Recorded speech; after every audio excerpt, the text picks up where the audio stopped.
up, folks? Sean, the Average Angler, and we are moving into part 2 of our So You Want to Learn to Fish a Jig series. Okay, I don't know. It's probably going to be about a 3-parter, my guess.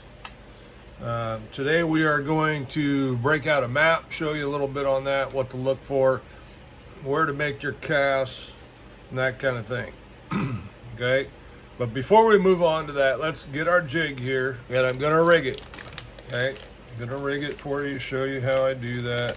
I know I talked about it in the last one, but didn't show you. All right, got my flapping hog here. I'm going to pull off the 3 appendages on either side. Okay, like so. I'm going to take my jig, hold the body up there when it's all the way on, and just see where we're at. Okay, so it's a little past there, so we're going to take about a ½ inch off of there. Okay.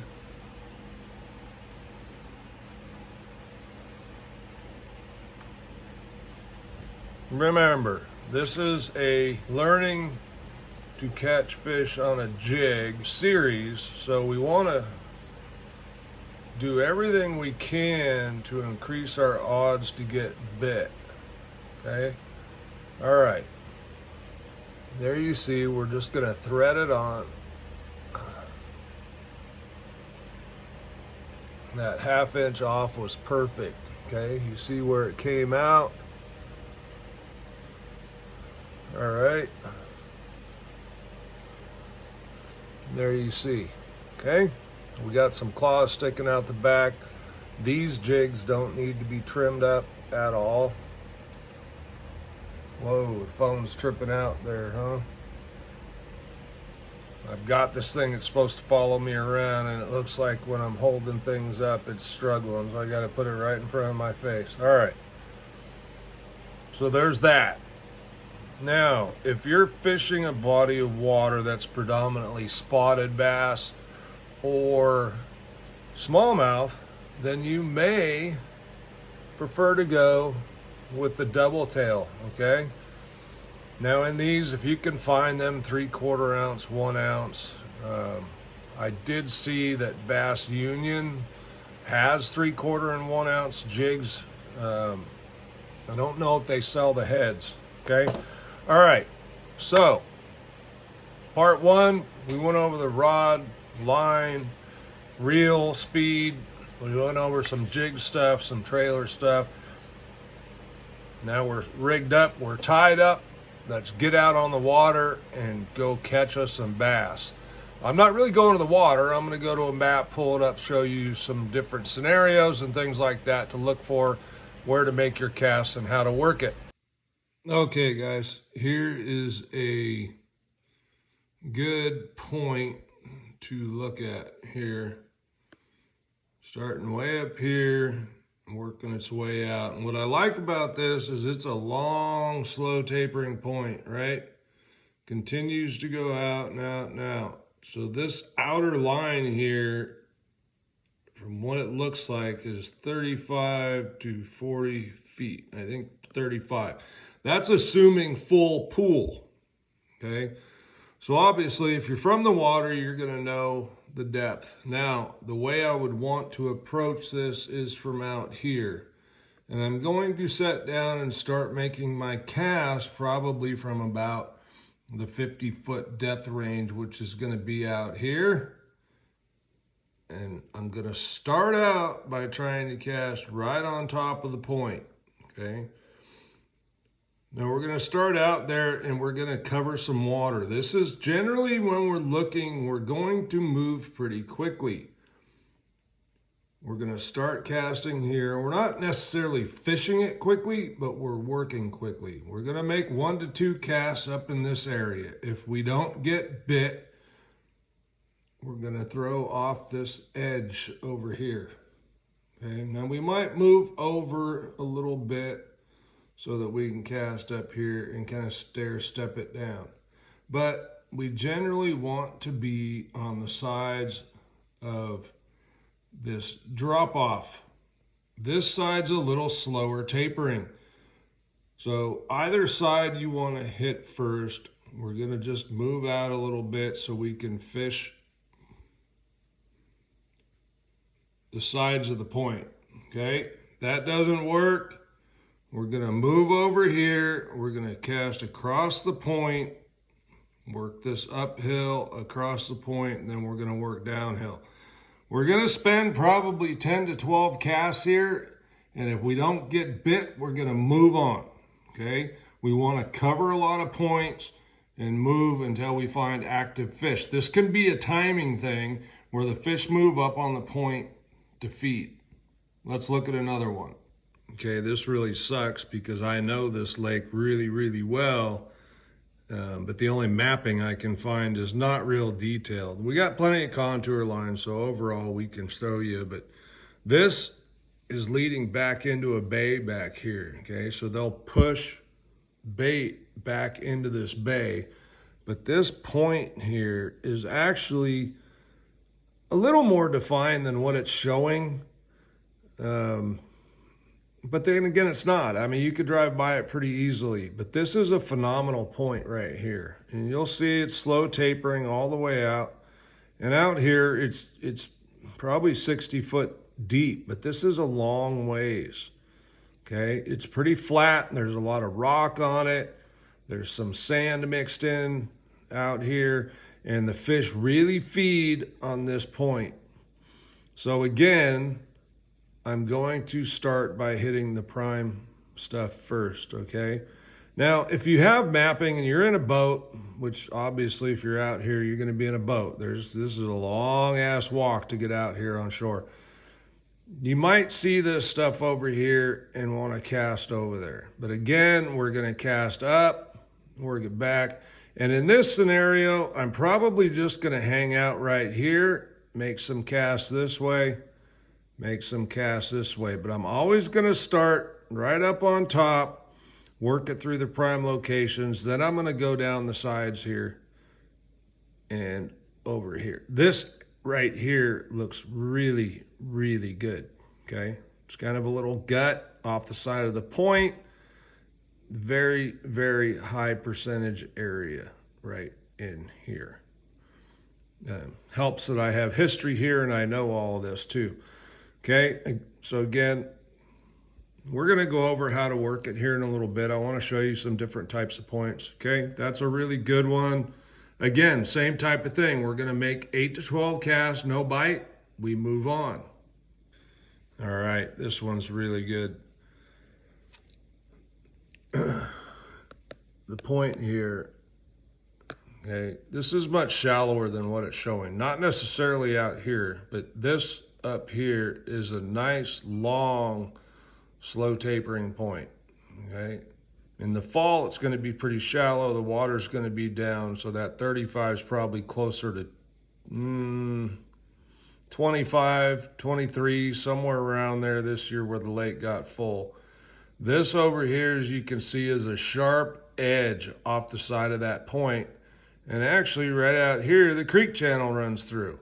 So this is really, really high percentage spot. Now, typically out here, I am moving fast, okay? Because especially if you're fishing a jig, it's gonna drop off into deeper water than you wanna be really quick. That said, it's a high percentage feeding spot, okay? And in this case, I'm probably gonna set up somewhere here, cast up into here, okay? This is gonna be my key area, probably right in here. Now, of course, we have graphs, we have forward-facing sonar, so we can kind of look around and see where they're at. But a lot of times, if the fish are laying on the bottom, you may not see them on forward-facing sonar. So again, go for the heart of it. Go to the middle, then work the sides, okay? This is really a great reaction spot too, but we're talking jigs today, okay? So start here, then pull across, do the same thing from over here. This side, I'm just gonna fish the edges. This I may fish down some, probably from over in here, so I can get all these contour changes right here, okay? All right. Let me find one more, and then we're gonna go out back in the garage and we're gonna go over how to fish it. All right, now everybody knows where we're at. All right, a little more traditional point. This is a little bit further back in some pockets, so a great fall location once the bait's been pushed back or is swam back in here. There's literally a creek up that way. There's a lot of little creeks back in some of these places. They won't be running right now, but that's not what's important. All right, you can see a much more traditional point here. Okay, it's splitting two bays, one on either side. This is a little shallower area back here. As you see the 20 here, all the blue back here. So this point, same deal, right? Start in the middle, check the sides, okay? Now, Berryessa, I do use an open hook Yamamoto hula grub quite a bit, but the lake is equally good to fish with either style of jig. Now, here's something to look for when you are in a boat fishing points. You'll see that visually what you're going to see from the land looks like this goes out this way, but then look what happens. Okay, it comes way out here. So it's off to the side. So this is a sneaky little point, okay? This might not get hit as much, and if this is getting hit a lot, what's gonna happen is it's gonna push these fish over into here. If nobody's tossing baits fishing out this way, there could very well be some fish sitting around in here that are unmolested. Okay, so pay attention to your mapping, pay attention to what you see on the graph, and look for these out of the way or sneaky little spots, because this is off the side. The point looks like it's going that way, but nope, look what we have right there. All right, guys, I decided to do this from the house, in the house, because I want you to be able to see what I'm doing here, okay? All right, so the first technique, first way to fish it, I'm gonna give you three. The first way to fish it, the easy way, rod tip down in a position where you're ready to set the hook. And you can use the boat to move the bait, slowly drag it. The thing is you're repositioning the boat constantly that way. So I'm going to say a very slow reel, okay? Reel it a couple feet, stop for a second, reel it a couple feet, stop for a second. All right, so slow drag, rod tip in a position where you're ready to set the hook. Now, if you have spotted bass, a common thing the spotted bass do is they will hit the bait mouth closed. So if you're on a spotted bass fishery, keep that in mind. You may need to not set right away. Continue working the bait as you were. The second time is when they generally eat it. Now, that's not always the case, so you kind of got to figure out which way they're going. Work the bait till the rod starts to load and set. Okay, jig bites are very fun because they hit it. All right, number two is going to be a pop. Okay, just pop it up, reel the slack. Pop it up, reel the slack. You're only popping that rod tip 8 inches to a foot. The rod should load a little bit when you do that, so it should only be popping that bait about half of what you're moving it. You just want to do quick little snap. If it's winter, we're talking fall though, the fish should be more aggressive, but at times they're really negative. All right, so that's number two. We're gonna pop it, reel the slack, pop it, reel the slack. When that jig hits bottom, you kind of want it to just settle for a second, okay? Number three is just going to be a move it just a little bit, let it sit. That's generally when they are negative. The fish are really negative, they're not wanting to bite. We're going to use the rod tip down low, pointed towards the water, towards the bait. Move it a couple feet, a foot, let it sit. Now you need to experiment to find out what the fish want that day. Some days, if they're really aggressive, they will eat it every single way you work it. If that's the case, I like to work a little more aggressive so I can cover a little more water. One thing you will find is generally, and this is why we're going to move every 8 to 12 casts, when we're around biting fish, they're going to bite, okay? All right, Sean the Average Angler, thanks for watching. Questions, comments, leave them down below. Like and subscribe if you like this kind of content. We will do one more in this series, and it will be moving on from the points to some other places to fish a jig. All right, Sean the Average Angler, thanks for watching. See you on the next one.